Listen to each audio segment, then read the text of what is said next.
We were told that Brexit was like a microwave dinner and you put it in the microwave and pingity-pong, it comes out ready. But today, Northern Ireland's secretary was asked on 5 Live if Brexit is now finally done. Have a listen. The last few days and in the past week is rooted in the uncertainty of post-Brexit trade rules, of course.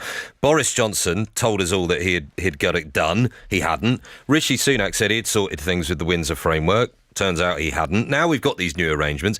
Is this it now? Can the people of Northern Ireland finally be certain that politicians have got it sorted, that this bit of Brexit is now actually done, as we were told it was going to be years ago?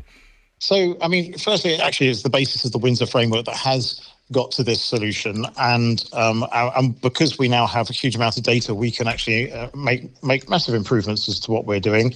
And the technological advances that have happened in the last few years have also allowed things to change. But what the Windsor Framework did do is change a relationship that is fundamentally important to the United Kingdom with the European Union. And now there is trust and respect in that relationship based on the Windsor Framework and what we've done since. And that does mean, I think, we have not. This is a problem that will never be solved. Brexit was sold as a microwave meal, which they'd get done, and now it's a problem which can never be solved. This is a land border with the European single market that we have here in Northern Ireland, but it's also an opportunity now because people in Northern Ireland, businesses in Northern Ireland, have privileged access to the European single market when they produce goods. Obviously, unfettered access to the UK internal market, and indeed all the trade deals that we sign, they can benefit from too.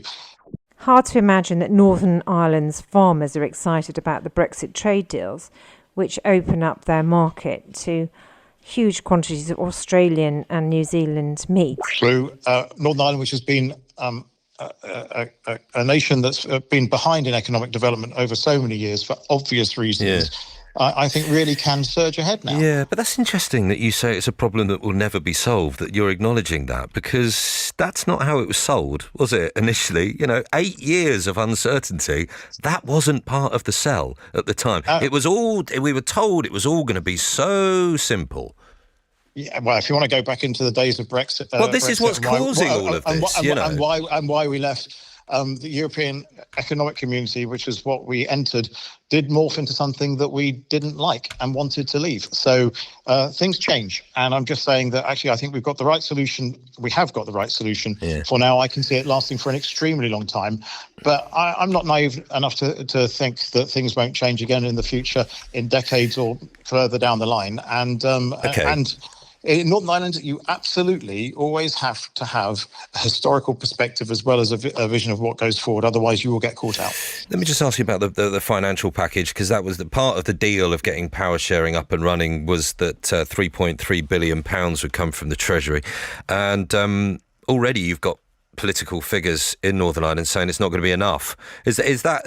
Look at what's going on there. A huge number of people waiting for operations. We've had strikes by transport, health, education workers.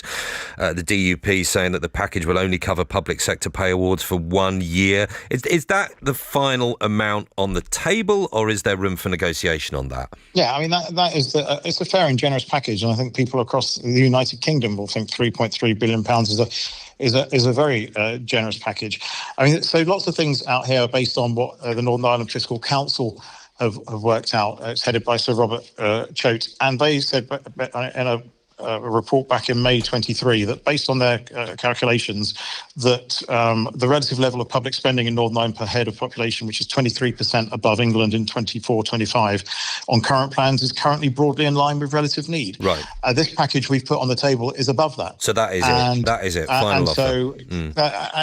And now we will have here ministers for finance and for the economy who will be able to talk directly to their counterparts in His Majesty's Treasury, and if there's data to prove otherwise, I'm quite sure they'll find a listening ear. Thank you. Thanks very much indeed.